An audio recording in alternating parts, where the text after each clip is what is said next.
అది కాదు రాజు గారు. దిల్ రాజు. అది కాదు దిల్ రాజు గారు. నేను అనుకున్న స్టోరీకి మీరు ఇస్తున్న బడ్జెట్ అంత అవసరం లేదు. బడ్జెట్ కావాలి కదా అని ఇవ్వట్లేదు, పెట్టాలి కదా అని పెడుతున్నాం. పోస్టర్ నా పేరు చాలా పెద్దగా రావాలి, నా పక్కన శిరీష్ పేరు కూడా రావాలన్నా. ఇంత నార్మల్ స్టోరీకి మళ్ళీ ఆయన కూడా ఎందుకండి?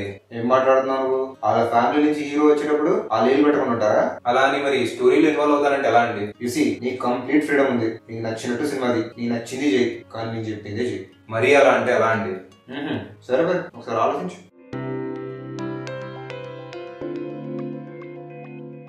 ఎవరితో చెప్పను, ఎక్కడని వెతకను. ఓకే అండి, మీ ఇష్టం. గుడ్. అమ్మ టీమ్ సినిమా పిచ్చా, ఇంకెందుకు లేటు, మీరు కానివ్వండి.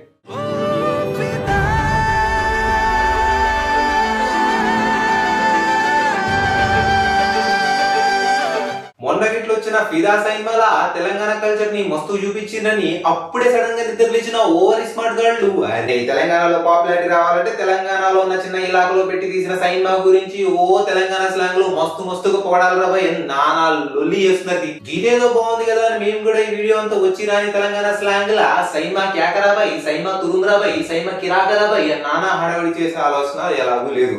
ఎందుకంటే సినిమా ఎలా ఉన్నా చుట్టూ ఉండే ఊపే కుహ ఎప్పుడు ఉండేదే కదా. అండ్ తెలంగాణ అంటేనే అందరితో కలిసిపోయే మనస్తత్వం, దానికి యాస్తో సంబంధం ఉంది. నిజాయితీగా మాట్లాడాలి కానీ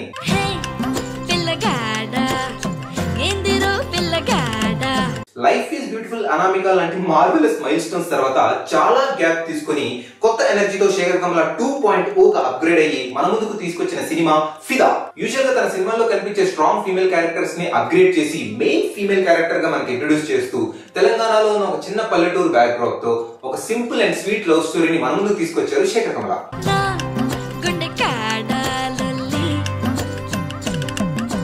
మన సినిమాలో బేసిక్ గా లవ్ స్టోరీ అంటే మెయిన్ గా అబ్బాయి పాయింట్ ఆఫ్ వ్యూ నుంచి చూపిస్తుంటారు. లైక్ అబ్బాయి కష్టపడి డైలాగ్ కొడితే అమ్మాయి ఫ్లాట్ అయిపోవడానికో, అబ్బాయి ఇంప్రెస్ అవ్వడానికి ట్రై చేస్తుంటే అమ్మాయి ఇంప్రెస్ అవ్వడానికో, అబ్బాయి బోర్ కొట్టి ఊహించుకుంటే అమ్మాయి ఆ పాటలో డాన్స్ వేయడానికో. అంతే తప్ప వాళ్ళు ఏమనుకుంటారనే విషయం పెద్దగా మనకు కనిపించదు. కానీ ఈ సినిమా స్టార్ట్ అవ్వడమే ఒక లవ్ స్టోరీ అమ్మాయి పాయింట్ ఆఫ్ వ్యూ నుంచి ఎలా స్టార్ట్ అవుతుంది అని చూపించారు. సో ఇలాంటి ఒక అప్రోచ్ చాలా అరుదుగా మనకు కనిపిస్తుంది కాబట్టి ఈ సినిమా చాలా మందికి పిచ్చిగా నచ్చేసింది.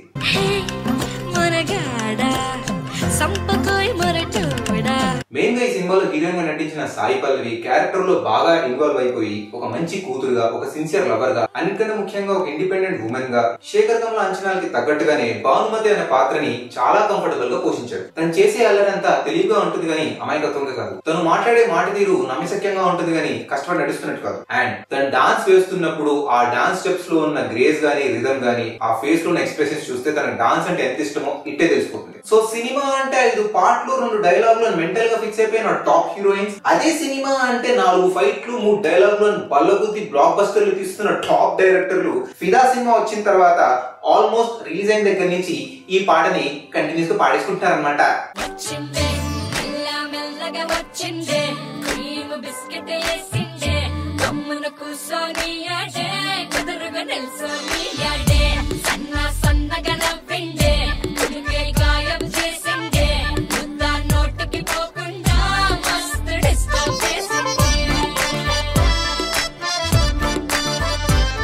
ఫిదా సినిమాలో హీరో వరుణ్ తేజ్ కమర్షియల్ గా తను కూడా స్టార్ అయిపోదామని లోఫర్ ఇంకా మిస్టర్ లాంటి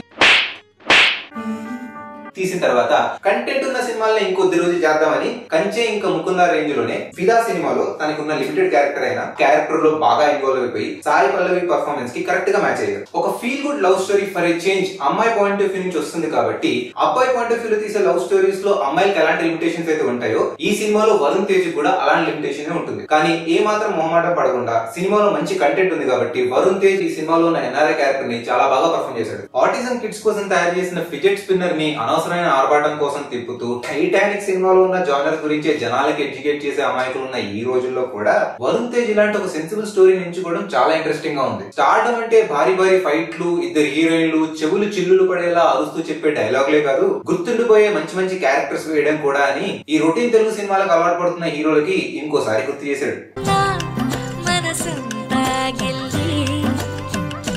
శేఖర్ కమల చేసిన ఇంకో ఇంట్రెస్టింగ్ విషయం ఏంటంటే 25 ఏళ్ల తర్వాత మళ్ళీ సాయి చంద్ గారిని మనకి పరిచయం చేస్తూనే సాయి పల్లవి ఇంకా వరుణ్ తేజ్ చుట్టూ ఉన్న క్యారెక్టర్స్ అన్నింటినీ మన ఇండస్ట్రీలో పనిచేస్తున్న వాళ్ళ రిలేటివ్స్ అందరితో చేయించాడు. వీళ్ళెవరితోనూ మనకు ముఖ పరిచయాలు లేవు కాబట్టి ఆ క్యారెక్టర్స్ చూసినప్పుడు మనకు కనిపించేది అందులో ఉన్న పాత్రలే గానీ ఆ పాత్రలో నటిస్తున్న యాక్టర్స్ కాదు.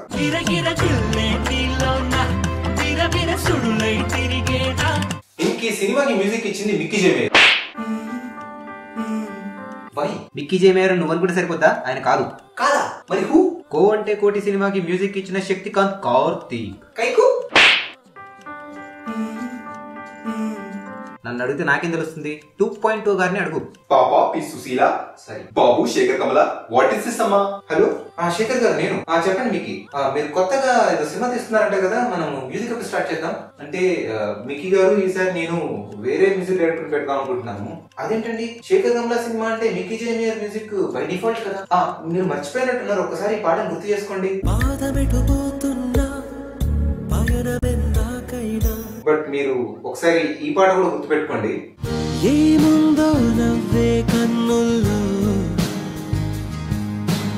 అంటే మీకోసం మంచి ట్యూన్స్, అంటే నేను కొంచెం డిఫరెంట్ అప్రోచ్ తీసుకుందాం అనుకుంటున్నాను. సో ఏమనుకోకూడదు, ఐ హోప్ యూ అండర్స్టాండ్. నాకు వేరే కాల్ వస్తుంది, ప్లీజ్ డోంట్ మైండ్, నేను కట్ చేస్తున్నాను. ఓకే అండి. మంచి బ్యాక్గ్రౌండ్ మ్యూజిక్ ఒకటి పెట్టండి.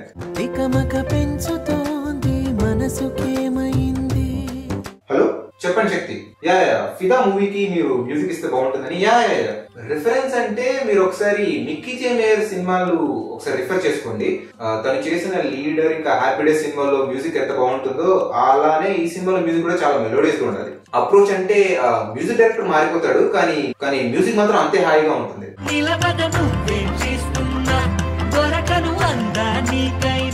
ఇంక ఈ సినిమా స్టోరీ విషయానికి వస్తే ఓ సింపుల్ లవ్ స్టోరీ. ఎలాంటి హడావిడి ఉండదు, ఎలాంటి ట్విస్ట్లు ఉండవు. సింపుల్ మిస్అండర్స్టాండింగ్స్ తో స్టార్ట్ అయ్యి సెకండ్ హాఫ్ లో మిస్అండర్స్టాండింగ్స్ తొలగిపోయి ఒక హ్యాపీ ఎండింగ్ ఉంటుంది. ఆనంద్ సినిమాలో కాఫీ కనిపించినట్టు, గోదావరి సినిమాలో గోదావరి కనిపించినట్టు, లీడర్ సినిమాలో రాజకీయం కనిపించినట్టు, ఫిదా సినిమాలో మనకు కనిపించేది ప్రేమ మాత్రమే. అదొక తండ్రి కూతురు మధ్య ఉండొచ్చు, అమ్మాయికి ఊరి మీద ఉండొచ్చు, అబ్బాయికి చదువు మీద ఉండొచ్చు, వదిన మరిది మధ్య ఉండొచ్చు, అఫ్ కోర్స్ ఇద్దరు లవర్స్ మధ్యన ఉండొచ్చు.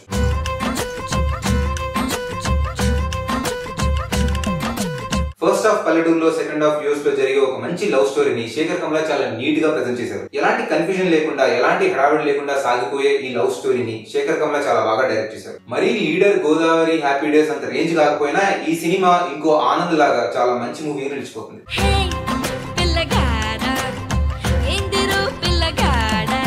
ఈ సినిమాలో ఉన్న biggest positive point Sai Pallavi, second positive point Varun Tej, third positive point Sekhar Kammula direction, fourth positive point ఈ సినిమాలో ఉన్న మ్యూజిక్, ఫిఫ్త్ పాజిటివ్ పాయింట్ ఈ సినిమాలో ఫస్ట్ హాఫ్ లో ఉన్న పల్లెటూరు episode. Now let's go to negative points.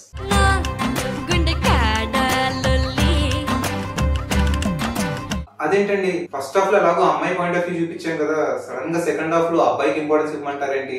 అంటే ఫస్ట్ హాఫ్ లో హీరోయిన్ గురించి చూపించావు, సెకండ్ హాఫ్ లో హీరో గురించి చూపించావా? ఆడియన్స్ పల్స్ తెలియపోతారా నీకు? ఈ సినిమాలో అమ్మాయిలకి ఎక్కువ ఇంపార్టెన్స్ ఉంటుందండి. సినిమాలు ఎలా తీయాలో మాకు తెలుసు, మేము ఎట్లు ఇచ్చాం. Life is beautiful. Happy days, happy days, happy days too. Oh no, life is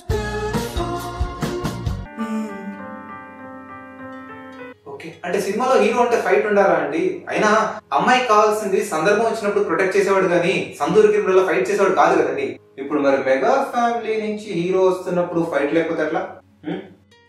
first half చూడండి ఎంత హాయిగా ఉందో, సెకండ్ హాఫ్ కూడా అలానే తీద్దామండి. మీరు చెప్పే పాయింట్లని పెడితే బాగా డ్రాగింగ్ అవుతుందేమో. అన్ని స్టోరీకి తగ్గట్టుగానే పెడుతున్నావా? పెట్టట్లే, ఇది కూడా అంతే, ఎక్కడో దగ్గర వినిపించు. అంటే ఫస్ట్ హాఫ్ పల్లెటూరు వాతావరణం కాబట్టి భానుమతి ప్రపంచాన్ని చూపించామండి. ఇప్పుడు మరి యుఎస్ చూపించలేదు, దానికి చాలా సినిమాలు చూసాంగా. ఎంత ఖర్చు పెడుతున్నావు? యుఎస్ కి తీసుకెళ్ళి యుఎస్ చూపించవా? వరుణ్ తేజ్ పడే బాధను సెకండ్ హాఫ్ లో చూపించాలి. ఎందుకండి సినిమా అంతా డ్రాగ్ చేయడం? ఎలాగో చాలా లవ్ స్టోరీస్ లో చూసాంగా.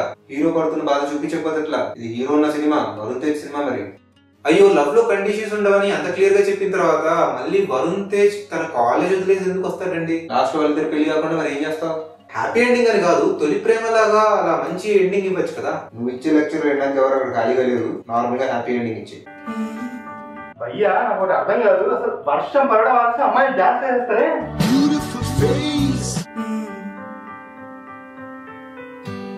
ఓకే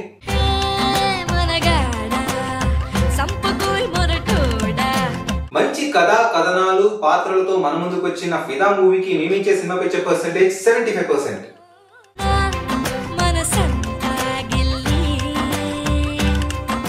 లేట్ అయినా పర్లేదు, కంటెంట్ ఉన్న స్టోరీతో మంచి సినిమా తీస్తే ఎదురు చూస్తూ ఆడియన్స్ ఎప్పటికీ వెయిట్ చేస్తుందని ఫిదా మూవీ ఇంకొకసారి ప్రూవ్ చేసింది. ఫిదా సినిమాని చూసి ప్రేక్షకులంతా ఫిదా, వాళ్ళ రెస్పాన్స్ చూసి శేఖర్ కమ్లా కూడా ఫిదా.